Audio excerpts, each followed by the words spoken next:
আসসালামু আলাইকুম। আজ আমি আপনাদের সাথে শেয়ার করব প্রফেশনালভাবে কিভাবে আপনারা পালাজো তৈরি করবেন যে কোনো সাইজের জন্য। তো আমি একটি ছোট বেবির সাইজ ডেমো আকার আপনাদের দেখাচ্ছি। আপনারা সেম নিয়ম মতো বড়দেরও তৈরি করে নিতে পারবেন। অনেক দিন পরে একটি ভিডিও নিয়ে হাজির হয়েছি, আশা করছি লাইক কমেন্ট করে আমার পাশে থাকবেন। এখানে কাপড় নিয়েছি 4 ভাঁজ করে নিয়েছি। কাপড়টা আমার সাইডটা হচ্ছে ওপেন থাকবে, অপরটা বন্ধ থাকবে। উপর থেকে 2 ইঞ্চি পরিমাণ ইলাস্টিকের জন্য বা আপনারা ভাঁজ করে দড়ির জন্য নিতে পারেন। আর টোটাল লম্বা মানে মেন লম্বাটা হচ্ছে 25 ইঞ্চি এবং 2 ইঞ্চি নিচে ভাঁজ করে সেলাই করার জন্য উপরে 2 ইঞ্চি নিচে 2 ইঞ্চি এক্সট্রা নিতে হবে, টোটাল 4 ইঞ্চি। আর এটা চড়াটা হচ্ছে 10 ইঞ্চি 4 ভাঁজে। এখান থেকে 1 ইঞ্চি মার্ক করে আমি হাইয়ের যে মাপটা আছে সেটা নিব। তো এখান থেকে হচ্ছে 2 ইঞ্চি বাদ দিয়ে আপনারা হাইয়ের মানে মেন মাপটা নেবেন। তো এখানে আমি যেহেতু বেবি তো 10.5 ইঞ্চি পরিমাণ নিচ্ছি। আর বড়দের ক্ষেত্রে এখানে 14-15 এরকম নিতে পারেন, হাইট বেশি হলে বাড়িয়ে নিতে হবে। তারপর আমি এখান থেকে হচ্ছে ঘেরটা আপনারা আপনাদের পছন্দ অনুযায়ী দিবেন। আমি এখানে খুব বেশি ঘের দিচ্ছি না, 7 ইঞ্চি আর 1 ইঞ্চি এক্সট্রা দিচ্ছি, দিয়ে এভাবে মার্ক করে মিলিয়ে নিচ্ছি। এরপর আমি যে এক্সট্রা কাপড়টা আছে সেটা এখন কেটে নিচ্ছি উপর থেকে।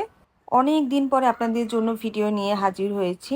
তো আপনারা যদি সাপোর্ট করেন ইনশাআল্লাহ আরও অনেক সুন্দর সুন্দর ডিজাইন আপনাদের উপহার দিব। আশা করছি লাইক শেয়ার এবং কমেন্ট করে পাশে থাকবেন এবং চ্যানেলটি সাবস্ক্রাইব করতে ভুলবেন না যারা এখনও করেননি। তো আমি সালোয়ার থেকে একটা পার্ট নিয়ে নিলাম, নিয়ে এভাবে সমান করে নিচ্ছি। নেওয়ার পরে এর উপরে আরেকটা পার্ট দিয়ে ফার্স্টে হচ্ছে আমি এই যে হাইয়ের যে অংশটা সেটা সেলাই করে নিব। এভাবে আপনারা পার্ট বাই পার্ট সেলাই করে নিলে আপনাদের জন্য সহজ হবে। তো দেখতে পাচ্ছেন আমি কিন্তু সেলাই করে নিয়েছি। করে নেওয়ার পর এখন হলো এটাকে এভাবে যে নিচের যে বর্ডারের অংশটা আছে এখানে হচ্ছে আমি একটি লেস দিব।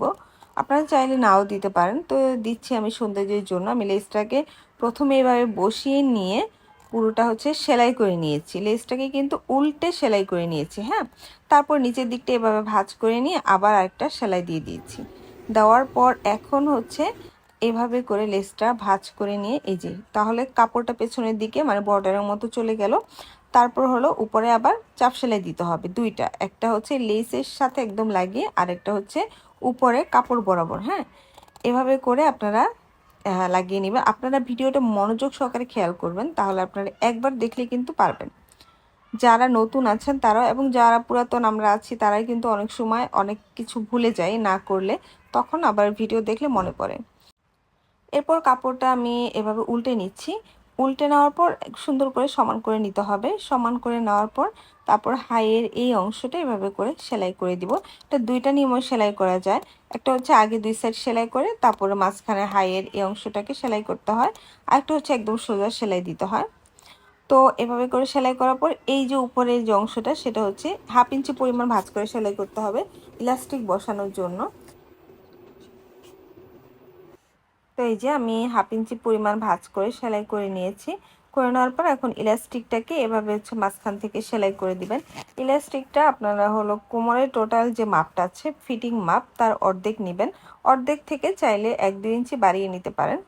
বাচ্চাদের ক্ষেত্রে হচ্ছে একটু লুজ ফিটিং করাই ভালো। তারপর হলো এভাবে করে ভাঁজ করে মানে ইলাস্টিকটা এভাবে বসিয়ে এনে তারপর ঘুরিয়ে আমি সেলাই করে দিচ্ছি। এক্ষেত্রে আপনারা খেয়াল রাখবেন ইলাস্টিকের উপরে যাতে সেলাইটা না পড়ে, একটু কাপড়টা সামনের দিকে আগে নিয়ে তারপর সেলাই করবেন, তাহলে কিন্তু আবার কাপড়টা আটকে যাবে, তখন কিন্তু ইলাস্টিকটা টানলে আর আসবে না। এখন থেকে ইনশাআল্লাহ আমার ইচ্ছা আছে যে রেগুলার ভিডিও আপলোড দিব। আপনারা কে কী ধরনের ডিজাইন শিখতে চান, কি বেবি ড্রেস বা বড়দের ড্রেস কী ধরনের শিখতে চান সেটা কমেন্ট করে জানাবেন। ইনশাআল্লাহ পর হচ্ছে আপনাদের রিকোয়েস্টের ভিডিওগুলো আপলোড দিব। আর এই সালোয়ারটা কিন্তু শুধু সিঙ্গেল সালোয়ার না, এটা হচ্ছে কর্ড সেট। তো এটার সাথে যে টপসটা আছে সেটা ইনশাল্লাহ পরবর্তী ভিডিওতে পেয়ে যাবেন। এই তো দেখতে পাচ্ছেন সালোয়ারটা হয়ে গিয়েছে।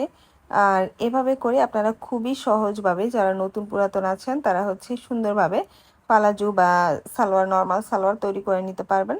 তো আশা করছি আজকের ভিডিওটি ভালো লেগেছে। ভালো লেগে থাকলে লাইক দিতে ভুলবেন না, ভিডিওটি আপনার ফ্রেন্ডদের মাঝে শেয়ার করবেন আর কমেন্ট করে অবশ্যই আপনার মন্তব্যটা জানাবেন। আজকে এই পর্যন্ত, অনেক অনেক ভালো থাকবেন। আল্লাহ হাফেজ।